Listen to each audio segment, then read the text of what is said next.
It's time for Dodger baseball. At strike three, Dodgers have won it all in 2020. Mookie Betts cranks one left field. They're going to make big signings. They're going to make impact trades. I don't care how many times this team rips my heart out, I'll never stop loving the Los Angeles Dodgers. Think blue, bleed blue, and I'm out. What is going on, Dodgers Nation? Welcome to an afternoon edition of Dodgers Dugout Live, the Dodgers Nation post-game show. My name is Doug McKain. You can follow me on X and Instagram at DMac_LA. And thanks for rocking with us. Shortly after the Dodgers lose to the Minnesota Twins by a final score of 3-2, they split their first road trip of the season, going 3-3. Their record drops to 10-5. Still looking okay. First team to 10 wins, but a lot of missed opportunities in this game. You had an opportunity to tie the game late. We're going to break down the play, the perfectly executed relay by Carlos Correa, gunning down Shohei Ohtani at the plate. Really just a fantastic throw. You have to tip your cap. Yes, Carlos Correa, he is someone that is very unpopular amongst Dodgers fans, but that throw was on the money. Really a beautiful baseball play right there, and he just beat Shohei Ohtani, which would have tied the game. We're going to break down that play. Also, Bobby Miller, some more growing pains for Bobby Miller. Not his best start, better than his last start, where on his birthday, he struggled mightily against the Chicago Cubs, wasn't able to get out of the second inning, and he gave up those 5 runs there. But he was dealing with a lot of traffic today, more traffic than the 405 freeway during rush hour. He had 8 base runners, did limit the damage to 2 runs, and unfortunately just didn't give them the length. Bobby goes 4 innings, allowed 2 runs on 5 hits, had 4 strikeouts through 73 pitches, 41 for strikes. He was falling behind on counts. He was 11 for 18 on first pitch strikes, and he just didn't have the feel for that breaking stuff. Didn't have the feel for the changeup. Didn't have the feel for the curve and the slider as much as you wanted him to. And after that first start of the season, where he threw 11 strikeouts and looked dominant out there, you were hoping for a better performance. But this is a necessary evil for the Dodgers and Bobby Miller. You have to go through starts like this one. We're going to break down his start a little more in depth here in just a second, but really off the top, this time last year, Bobby Miller throws like this, and he has a lot of traffic on the base paths, and he's giving up a leadoff home run to Edouard Julien to start the game. You might see him have a meltdown. You might see him give up, 5 runs and 6 runs, and that's it. Well, he did buckle down. He grinded his way and was able to at least limit that damage. But as always, let me know, what are your biggest takeaways? What's your biggest takeaway, not only just from this game, but from this series? From this series and this road trip for your Los Angeles Dodgers. Do you think that Bobby Miller is going to have some rocky times ahead, or do you think, okay, he's going to get back on track and start looking like that ace that he did in his first start of the season? Let's dive in the comments. Also, where you represent Dodgers Nation from, let me know down below. Dave Roberts at his worst again. It's from Gregory Peach over on YouTube. Michael Carrillo, we need to talk about how our manager might actually be dumb. So you guys going hard on Dave Roberts today. Look, I mean, you put up 2 runs, right? You put up 2 runs in this one. The pitching, save for one bad pitch from Alex Vesia, who allowed the second bomb of the day to Julien.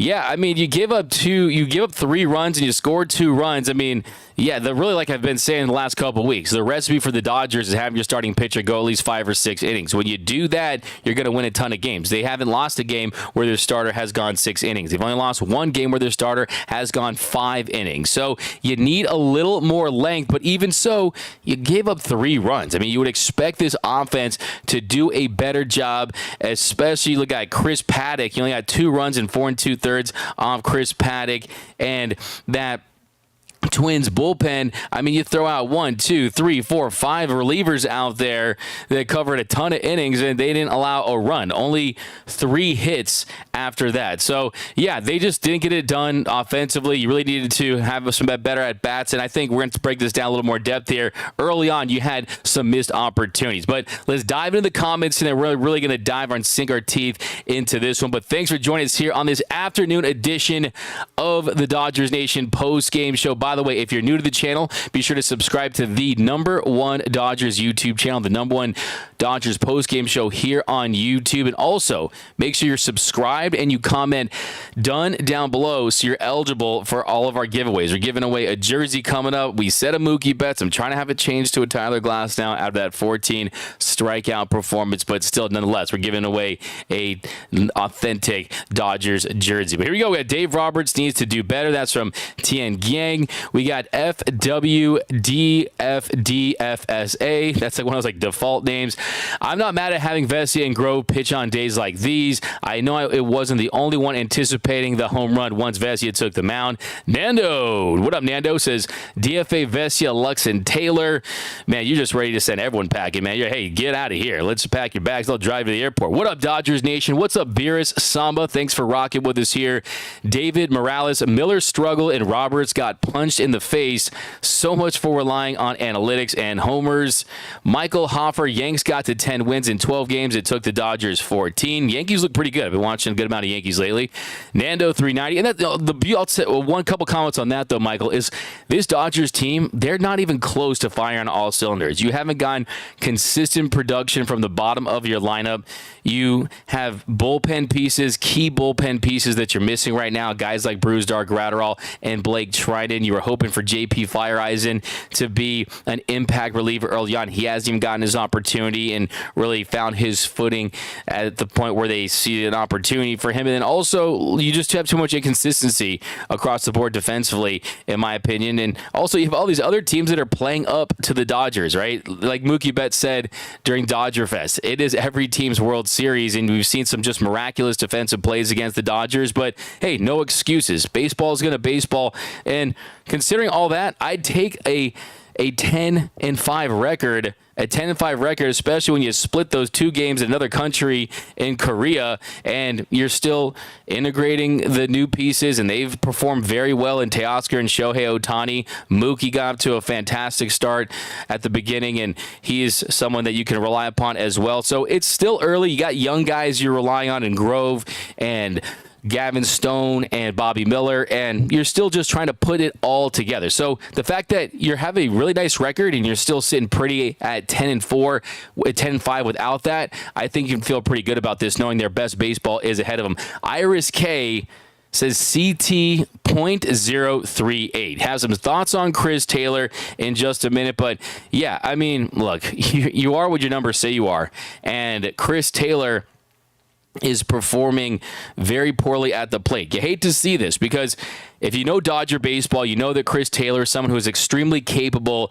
of snapping out of a slump like this and going on a tear for the next 2, 3, 4 weeks and hitting home runs and hitting doubles. But this is one of his worst dry spells that we've seen. I mean, this is very, very bad as far as his lack of production, not going out there and putting the bat on the ball. The strikeout rate is sky high. He just looks out of sync from a mechanical standpoint. He's just really, frankly, having difficulty just putting the bat on the ball and putting the ball in play, really, in any capacity, or for a productive out or even a base hit of any kind. So it's definitely concerning for sure. The good thing is, look, it's not like he's someone that's asked to be a big time role for this team. It's not like he's a starter, right? I mean, he's someone that is supposed to fill in at multiple positions as the Dodgers need it. But what up, D-Mac from Fernando? Barnes is the best 7 through 9 hitter. We're in trouble. Yeah, look, I mean, that goes two ways. I mean, Austin Barnes, he ends up going 0 for 3, had a walk today, but he's looked better to start the season. But yeah, like I said, I mean, what did I say a couple weeks ago? It's the meme, it's the horse meme, right? It's the horse meme where it's all drawn nicely at the beginning, and then what happens? I mean, it starts to tail off, right? It starts to tail off, and you can't have that. You need a little more production from the bottom half of your lineup to really put this all together. I mean, the big for three, the MV3 plus Will Smith, the Mount Crushmore, can't do it all by themselves. And if you don't know what I'm talking about, this is what I'm talking about. This to me is the Dodgers lineup right now. Look, you got the horse. Look at, there you go. The front part here to my left, there's Mookie, there's Otani, and there's Freddie, and then there's a little bit, you got Will Smith and Teoscar. Teoscar Hernandez there in that front portion, and then it starts to just tail off, and by the end, it looks like a 2-year-old drew it, right? You just cannot have that. You have to have more consistency because Mookie and Ohtani need more base runners to work with when they're at the plate. So, yeah, I've been saying that for weeks, and hopefully that turns around. The good thing, too, another hit today for James Outman. He had 2 home runs in this series. I feel really good about where James Outman is at, and he's someone that's going to figure things out. And the good thing about James Outman is when he starts to get it going, it's not just singles and the occasional double. When Outman gets it going, it's home runs, it's bombs, it's doubles, right? So that's how you really have to look at this if you're a Dodger fan right now. You got one guy that plays a premium position that goes out there into the center field spot, playing at a above average level, great range. He's getting it done. He's even getting better at that position as he acclimates to all the ballparks and playing at the major league levels, gaining more confidence. But he's figuring it out at the plate, and today he gets a base hit off a lefty. So I'm hoping for James Outman that he's not going to be platooned as much because he's been sitting for the most part against lefties this season. But down below in the comments section, what are your thoughts on Chris Taylor? What should they do about Chris Taylor? Because my boy Miggy Vargas is raking down there. Taylor, Lux, and Vesia have been struggling real bad. That's from Samuel. And Mr. G, done. Let's go Dodgers. Let's go D-Mac from Whittier. What's up, Mr. G? Appreciate you rocking with us as always. And definitely give you that let's go Dodgers. Because, hey, I feel like it was a little bit of a disappointing road trip because they could have easily gone 5-1. I think they should have swept this series, and the 7-9 game that they lose on Friday, where James Outman just missed tying the game at the end, you really felt like they could have won that one as well. But yeah, it is absolutely let's go Dodgers. But a couple more here, and then we're going to dive into this one. Reppin' Dodgers from Pomona, California, BC. He's only in the team for defense. That's from BC. They got Roy Rhodes. Need to get Vesia out of here. Grizzly, repping from the 951 Temecula. D-Mac, I'm still worried about a relief pitching. It's a valid concern until they all get healthy. Let's be honest here. But the good thing is, you got horses like Tyler Glasnow and Yamamoto, and Paxton looks good. I think Grove went out there as a reliever, and he actually had his best day of the season. Some nice punch-outs there. Just finally able to get Julian right. Vesia is horrible. Looks like we traded the wrong lefty to the Yankees. Of course, you're referring to our boy, Mr. Caleb Ferguson. And, yeah, I mean, Ferguson and Victor Gonzalez both on the Yankees there, former Dodgers. So we'll see. We got Nando says Chris Taylor, but he's spelling the Chris with a K. Okay, Chris Kaler, swing and miss Chris. I've heard them all. Vesia are sabotaging this team. 300 GJW. I guarantee the Dodgers will lose between another 50 and 60 games, folks. It's not the end of the world. Yeah, I mean, it's baseball, right? Today was one of those it's just baseball type of games. Ban the Roberts haters. That's from Daniel. Look, this show, we hear all the voices. I like it like that because I want to hear all the different Dodgers opinions, right? This is Dodgers Nation. Everyone's opinions are heard. I mean, if you're offending people and that kind of stuff, for sure. But, yeah, I mean, I like to have an open space. That's why I got your comments on the screen, right? That's important to me that you guys have a voice in all this, for sure. Iris K, no lie, I'm in love with Glass now. Yeah, get in line. Yes. So is my mom. So is my wife. Everyone loves Tyler Glass now. He was Glass. Wow. Everyone was saying that yesterday. I thought that was hilarious. What's up, D-Mac? What up, Dawson James? We got bottom line, the Dodgers bottom is not produced. That's from Craig Osterberg. IB Strogan, Vesia is the new Pedro Baez, either great or bad, no in between. Yeah, that's definitely a really apt comparison in the sense that there were times when Pedro Baez went out there like, oh my goodness, this guy's elite. He's a great reliever, right? And then there were times where, one, it would take 55 seconds in between pitches. I mean, this guy probably announced his retirement the day the pitch clock was incorporated. But yeah, I mean, definitely there's that variance there for sure. Absolutely. It's a great take right there. 275 vet RLTW. Dodgers lost a game. It's the end of the world. Such drama. Come on, 275. Let's chill out with that stuff. Denny Cortez. Shohei-san just wilded out trying to win because he's on a better team. I mean, you're seeing hard hit ball after hard hit ball. But let's start with the play that really changed the game. The play that changed the game was deep in the game. You had an opportunity to tie it. Shohei Ohtani, he gets on base. He's on first, 2 outs, 7th inning, And Ohtani's right there. He's representing the tying run. You have Freddie Freeman. He cranks a double to the right field corner. Ebel, he waves home Ohtani. And unfortunately for the Dodgers, it was a perfectly executed play. Let's take a look at it right here. So you got Ohtani on first. Freddie, boom, cranks that double. Goes right into the right field corner. And you just see this. Correa, perfect exchange, perfect throw, and he's in there by a hair. Just a couple inches. It looked like he was safe. He was ruled safe. And then the first time you saw the replay, it was clear that he was out. There was no doubt about it. And just unfortunately, I hate to do this, and I'll never do this because Carlos Correa, he's someone who, polarizing player, he's a Dodgers villain for life. Well, guess what? The man just made the freaking play of the day.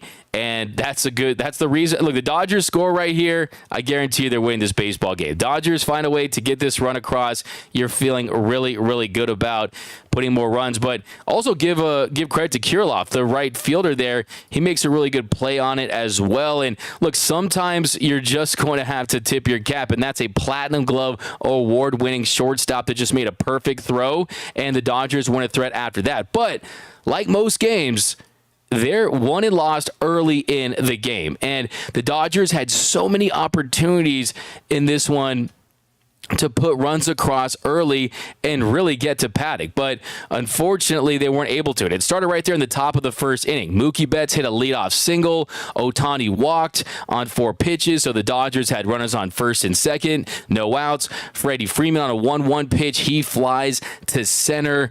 And then next batter, Teoscar Hernandez, first pitch, he's aggressive. He doubles to right. That scores Betts. Ohtani ends up at third. The Dodgers take an early 1-0 lead. And then you have 2 on, runners on second and third, 1 out. And then Max Muncy, 2-1 pitch. He grounds the pitcher on a changeup on the outer half, some soft contact. And then Kike Hernandez, he gets himself deep in the count early on an 0-2 pitch. He pops out on a curveball. So Kike Hernandez is another one of those guys who, bottom of the lineup, he is struggling. I mean, he's not producing like you would hope in his opportunities right now on the season. Kike Hernandez, he's hitting 192. And look, I won't take a victory lap because I never thought that Kike was going to come back and be an MVP or an all-star. But like I said, the best you can hope for Kike Hernandez is that he is a above average defender at multiple positions and a slightly below average bat. And I'm not even saying average bat. I'm saying slightly below average because, yes, he performed better with the Dodgers at the plate offensively than he did with the Red Sox, where he was atrocious dealing with that sports hernia and everything he was dealing with last season. But he's still graded out as a below average bat in his time with the Dodgers. So for me, it's just taking advantage of his versatility, taking advantage of some pop off the bench, and then hopefully he catches fire and gives you a big hit when his heartbeat stays slow in the postseason. But you can't expect him to be this offensive dynamo. That's just not who he is. So yet opportunities there in the first, and you didn't capitalize. I mean, they should have put up a crooked number there and really put the pressure on and ran away with this one. But unfortunately, you weren't able to capitalize on all those base runners. And then bottom of the first inning, 3-1 count to Edard Julian.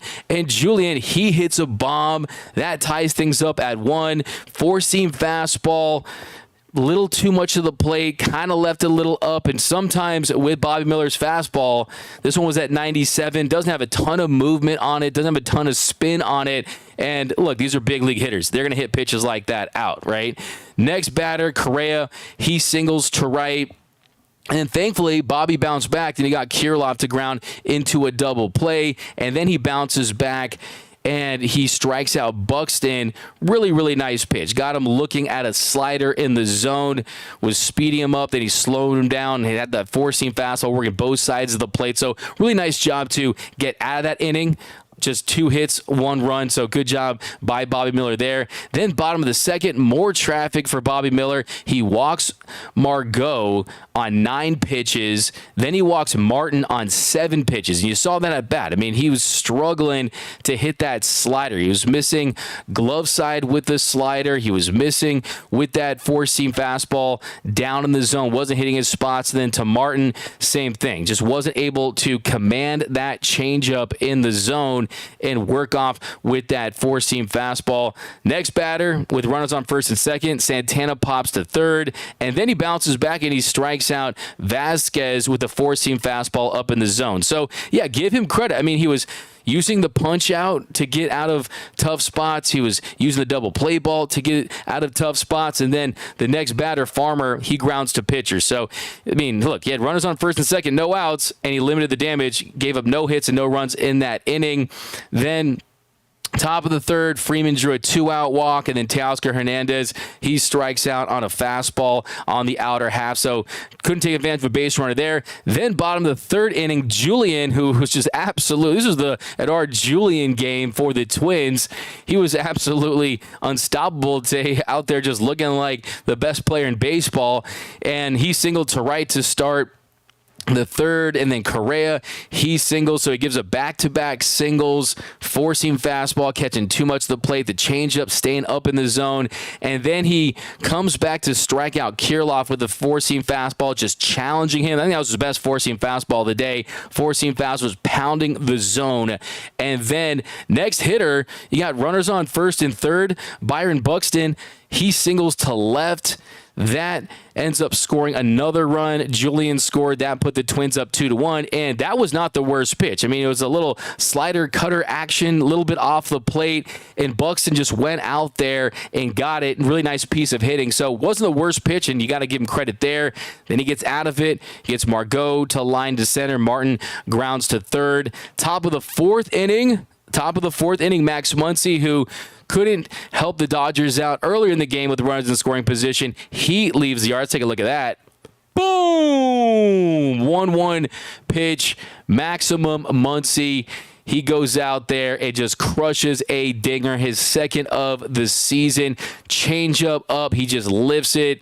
And Max Muncy, you hope that he gets going from a power standpoint and he's leaving the yard with a little more regularity, because I need my 30. I need my 30 homers from Max Muncy. And it seems like he's been up in opportunities. I don't know what his batting averages with runners in scoring position. I'm actually going to check that right now. But he has had multiple chances during this game and throughout this series to really put the Dodgers on top, and really hasn't taken full advantage of that. And then you go to the fourth inning with Bobby Miller. And Miller, he's back out there. He's been laboring, and he hopefully was going to settle down, right? You're hoping to get at least 5 innings, maybe 6 if he has an efficient one. Goes back out there in the bottom of the fourth inning, and he goes 1, 2, 3. I mean, he struck out Santana looking. Really nice pitch right there. The changeup, they're probably his best one, the one on the corner. He walks Vasquez on 4 pitches, struggling with that four-seam fastball command the curve, and then he gets Farmer to ground into the double play to get out of the inning. So he just didn't have the feel for his stuff. That was just kind of the bottom line for Bobby Miller in this one. Not enough offense from the Dodgers bats today. Not enough good at-bats. Another 11 strikeout game for the Dodgers in this one. And, yeah, I mean, you need some more production. How about this? So this year, Max Muncy, he's hitting 238 with runners in scoring position. So they need more from Max Muncy. They need him to step up. So got the game in hand. And you're thinking, look, this Dodgers offense is going to explode, but unfortunately they weren't able to get it done. And they had one more threat late in the game that you were hoping, okay, this is it. This is the inning, top of the 9th inning. Taylor, he struck out swinging. Smith, he singles to left after he pinch hit for Gavin Lux. That was a good move by Dave Roberts. And then Barnes, he ground into a fielder's choice to second. Great hustle by Austin Barnes to make it to first. And then you're one bat away from getting Shohei Ohtani up there with runners on first and second. You got the tying run there on first. You could have had the tying run in scoring position. And Mookie Betts on a 3-1 count, slider, middle of the zone. He pops to short to end the game. So you're hoping to at least get Ohtani at bat there, but unfortunately, it just was not the Dodgers' day in Minnesota. But we're going to focus completely on your comments right here. What are your comments? What are your big takeaways from the Dodgers series? For me, my biggest takeaway from this series is starting pitching, more starting pitching. And we've seen it. Like I said, the Dodgers have lost one game this series.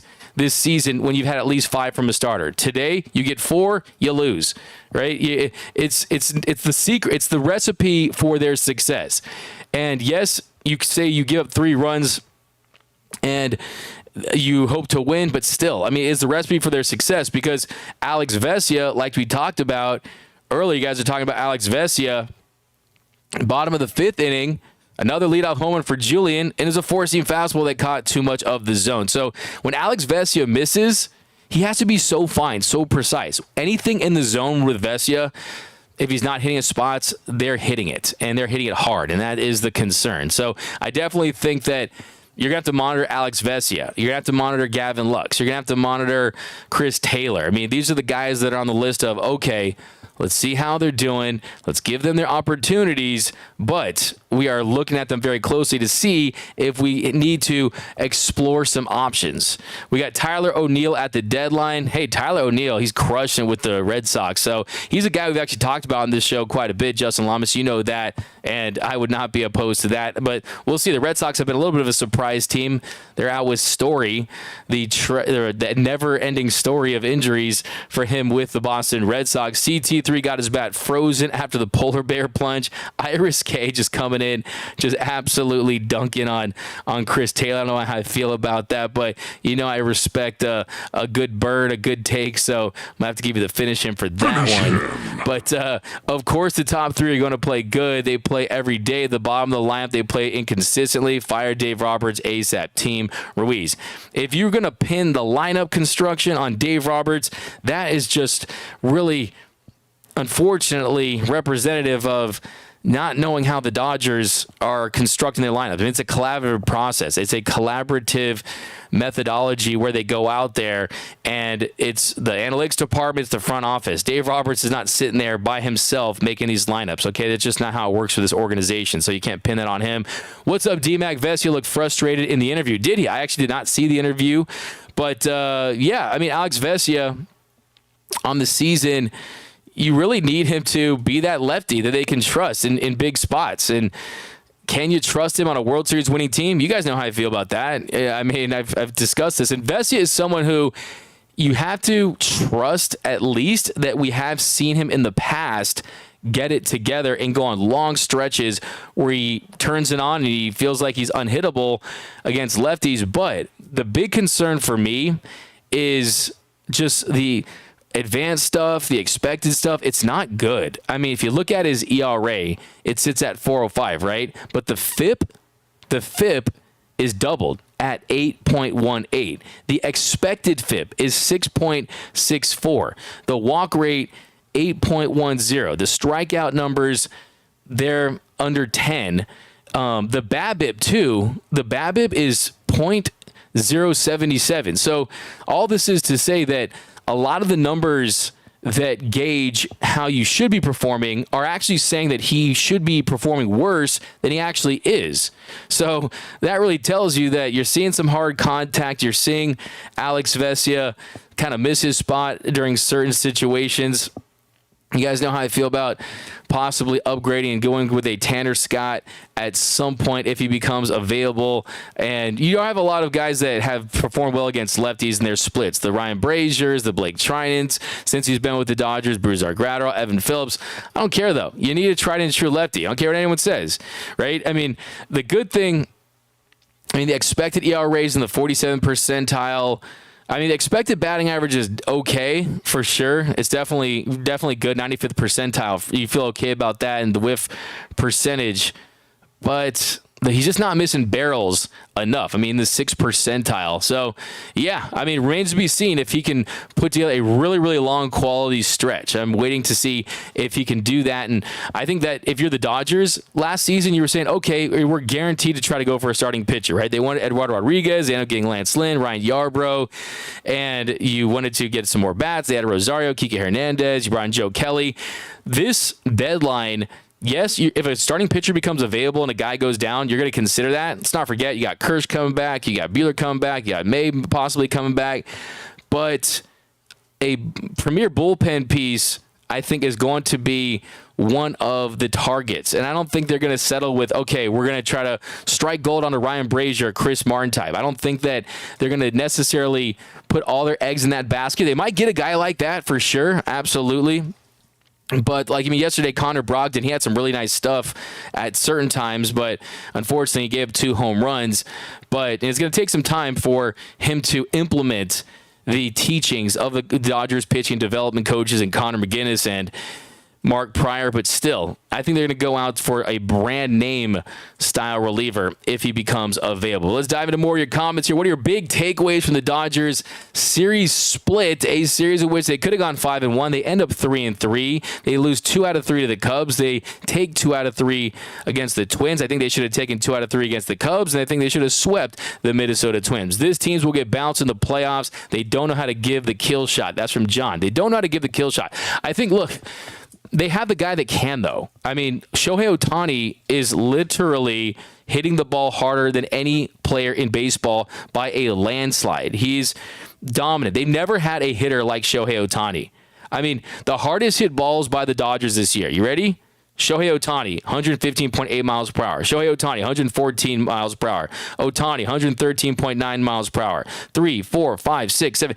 The 7, 8 hardest hit balls of the year are all by Shohei Ohtani. They've never had that on this team. As good as Freddie is, as good as Mookie Betts is, those guys are not Shohei Ohtani because there is no Shohei Ohtani. This guy is one of one. So I think he's someone that can deliver the kill shot, and I think it's about finding that production at the bottom of the lineup that can put more base runners on, put him in more run-producing opportunities, and I still feel good about this team because of that, and also the addition of Teoscar Hernandez, who's looked the part as well. The guys that haven't been here, that aren't the Will Smiths and Freddie Freemans and those types that they added, they're going out there and they're excelling, and they're hitting, and they're producing, and I think that you're getting that. Umpires are horrible. That's from history's time tunnel.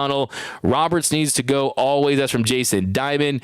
See, it got better. What up, SJ Woodruff over on Facebook? Thanks for rocking with us. Iris K. Bobby is still learning, so I'm giving him time. CT3, not so much. DFA Vesia, send Lux down and bring up Vargas or Pajes. John, sounds like you're a fan of the show. I mean, Lux does have an option situation, obviously, and it remains to be seen how committed they are to him. Was able to get a base hit yesterday.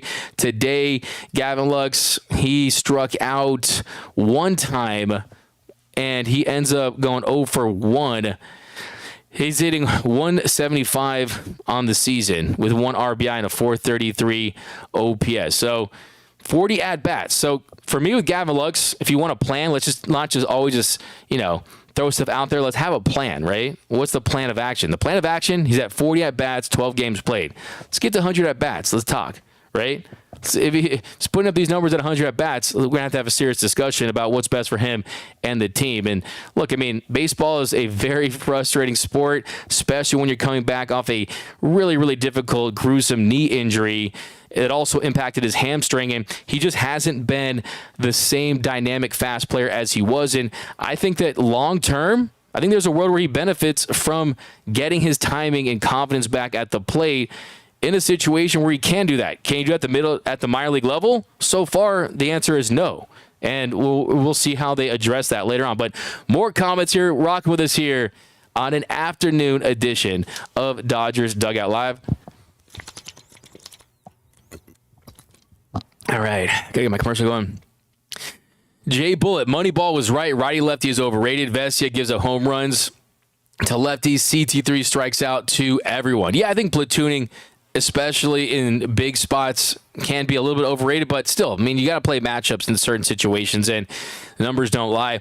Angel Hernandez is under Tuck rule, ref all-time worst officiating in all human sports. Yeah, Angel Hernandez. I mean, this guy, what more can you say about him? He is the GOAT of bad umpires, and yeah, he is that guy for sure. There's no doubt about it. Angel Hernandez. I don't hate the guy. I kind of wish he was better at his job. I mean, it's very difficult to find anyone that's that high up that really doesn't that does their job at that level. It's kind of unfortunate, but still strikes in the dirt. I mean, we see for strikes. I mean, balls in dirt for strikes. It's really disappointing. Muncy chokes with runners in scoring position. Hasn't been great this year. We got a super chat insider info. Bobby will go on the IL soon. That's from Chris, $2. Well, that's not good news. I don't know your insider info there, but we'll have to circle back if that turns out to be the case. I mean, you didn't see any drops off in velocity during this start. He still has got a lot of gas left in the tank, and you just never know. I mean, with the way that pitchers are dropping like flies, and it's looking like a season of Squid Game with everyone just falling and going on the IL, unfortunately, that's the case. So, look, hopefully that doesn't happen, though. I don't want to manifest that and put that into existence. We got Roberts needs to switch to Oscar Hernandez and Max Muncy till Muncy finds his stroke. Brian, amen. I think if you don't want to bet Teoscar above Smith, he's got to bat as high as possible, and I don't care about the righty-lefty situation. I mean, this is someone who has some pop. It's funny because he hit a home run today. I mean, we're all dogging a guy who hit a home run today, okay? So let's not forget that. Max Muncy can go on stretches, but I think that Teoscar needs as many at-bats and opportunities as you possibly can to knock in the Shohei Ohtanis and the Freemans and the Bettses. And you look at Max Muncy, like I just pointed out, so far this season, yes, it's early. You have to always point that out. But 238 with runners in scoring position. You need a better mark there from someone batting at that spot in the order. Gregory Preach, why invest so much money and leave the back end of the lineup weak as a kitten? Right now, this team is overrated. I mean, Gregory, are they overrated? I think it's tough because I think that you could make the case that they've won more games than they probably should have based on the production at the bottom of their lineup. But I think, too, they have a starting pitcher that's pitching as well as anyone in Major League Baseball in Tyler Glasnow. You have someone in Yoshinobu Yamamoto who, after a rocky first start in Korea, has bounced back to prove to everyone that his stuff is as nasty as ever. I just want to see a little more efficiency and length out of Yamamoto. Paxton, he's gotten the job done. You have Stone and Miller. They're the two young guys who have flashed for sure, but haven't been as consistent. And in the bottom of the lineup, hey, look, Outman, he stepped up. The rest of the guys, not so much. So it's tough to disagree with that there. But look, Miguel Vargas, the good thing is you have versatility. You have versatility with how many positions Mookie can play, and Teoscar can play multiple corner outfield positions. You have versatility to the point where if you do want to explore something, and I do think giving Miguel Vargas an opportunity to see if he can hit at this level again is something that you guys know I'm a strong advocate of because he's raking down at AAA. I think you have to go that route. And then I also think they're going to probably make a move for another impact-ish bat later in the season. My biggest swapping players out, not the best always. Let's go down. I say we explore options now with Vesia. That is from Juice Narrows. Juice Narrows, Barnes, Vesia, Grove need to be DFA'd after the game. Say you guys tough on it. Freddie looks spaced out at the plate. That's from Coda. Doug Slayton, this team is too good to allow any mistakes. Luck, CT3, Vesia, etc. would all be fired in the real world. Wow, you guys are going hard. I love it. Because, look, we're in the overreaction business, and you guys know any loss, even though it's baseball and you're going to lose tons of games, 50, 60 games a year, more than that for some teams, it still feels like, okay, this doesn't feel good, right? Leave Vesia and Brogdon in Minnesota. Okay, yeah, just tell them to go to send their to a different airport. Kirk Komet, every time Vesia has had a good inning, I die inside because I know he's going to give another chance to blow the game. That is from Kirk Komet. Some more here. Straight vodka cheers from Doug Slayton. Roy Estrada. We got another super chat from Reed Hallett. Fire Roberts, who leaves Barnes in. What are we doing? Yeah, I think they're trying to give Barnes his opportunities. They're trying to preserve Smith. And you have that DH spot locked up with Shohei Ohtani. And look, for the most part, Austin Barnes, so far this season, he hasn't been awful, right? He's given you a good, productive, big league at bat for the most part. Today, goes 0 for 3. He did run out that one fielder's choice to keep the game going. But, yeah, so far on the season, Austin Barnes, 3 for 9. It's still such a small sample size. 3 hits, kind of the best you could hope for. Still a good amount of strikeouts, though. 4 strikeouts. And I'm not going to sit here and act like Austin Barnes is Austin Piazza or anything like that. But I think some other problems that are a little more significant, like the everyday at-bats they're getting from the bottom of the lineup. But Angel Hernandez is an avid Nate Eyes Eclipse viewer. Shane Rochester, that's the comment of the day. That's a fire take over there by Shane. I'm going to give you that because, I love me some roasting of a fire take. To finish in too. Of Angel Hernandez. D-Mac, good to see you hydrating. Can't get caught lacking. Yeah, I know. I'm a little dehydrated. 37 batting average for Chris Taylor.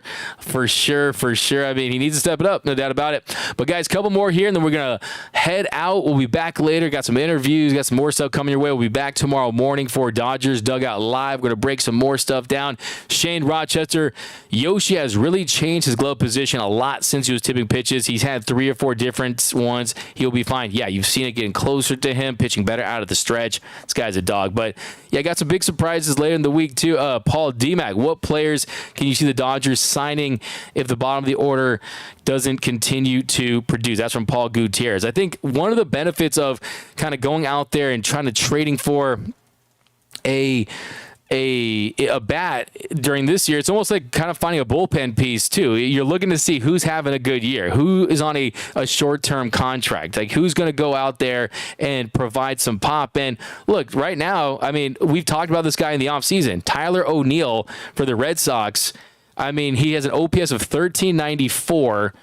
And, of course, can play your corner outfield spots. He bats righty. He's someone that a couple years ago really had himself a really nice year from the power standpoint, hit 34 home runs in 2021, and then he hasn't hit more than 14 since. So maybe you have a Tyler O'Neill that's closer to that, and maybe he's back. We know the Dodgers are natural trade partners with the Red Sox. I mean, maybe you go out there and you trade for Tyler O'Neill, who has one more year of team control. He's in his last arbitration year, and a Kenley Jansen. Just saying. I mean, if the Red Sox, you lost Trevor Story, Kenley Jansen, you put in that closer's role, and you have Evan Phillips now as the best high leverage reliever in the sport. So I'm just saying, throwing it out there. The Dodgers have, anytime the Dodgers show interest in a player, typically that interest sustains, right? They showed interest in Freddie Freeman for a long time. They showed interest in Mookie Betts for a long time. They showed interest in Shohei Ohtani for, it feels like, 2 decades before they ended up with him. So anytime you see that, it leads you to believe that if there's an opportunity to acquire that player later, that they will jump on that opportunity. And getting into the debate of whether it's a good thing for Kenley and the Dodgers is another thing, or a Tyler O'Neill is another thing. But that's just how it works with this organization. I see Justin Lombas saying sign Tommy Pham. Yeah, I mean, look, Tommy Pham, obviously people don't like him because of Jock Peterson. There might be a little bit of a family feud with that one. And, of course, that wasn't a good situation. Slapped him over some fantasy football. Who doesn't slap your friends over fantasy football, by the way? If you ever slapped your friend over fantasy football, now guys that trade players to just almost like what Artie Moreno did the last year, right? I mean, you gotta just look, accept players for who they are. And I don't know if Tommy Pham is the right move. I was advocating for a trade for him when he was on the Mets before he went to the Diamondbacks, but do think that there is something there as far as exploring another outfield addition. Roy Estrada, appreciate this. This is going right to paying off Ipe's debt. 1999 USC. Roy says, used to buy Vesia a bus ticket to OKC. Yeah, so you're saying get ready to speak OKC if you are Alex Vesia. Of course, appreciate the 1999. Got to give you got to give you a fire take. Give you UN. Done. But that is going to do it for this episode of the Dodgers Nation post-game show. Final thoughts are a disappointing missed opportunity for the Dodgers. This road trip, they split. They go 3-3. They're sitting at 10-5, but they could have easily taken 5 out of 6. They could have easily gone 6-0 in this road trip. Baseball is going to baseball. There is no doubt about that, but you need more from the bottom of the lineup, and I think your young guys in Gavin Stone and Bobby Miller, we need to see them pick it up just a little bit. But there is a little bit of a learning curve. I think it was a necessary evil for Bobby Miller. These are some growing pains. He's taking Bobby steps. taking some Bobby steps in the right direction. But that's going to do it. My name is Doug McKain. You can follow me on X and Instagram at DMAC_LA. If you haven't yet, be sure to subscribe to the channel. Hit that subscribe button. Hit that notification bell. Hit that like button. Remember, nothing brings us together quite like Dodger baseball. And until next time, think blue.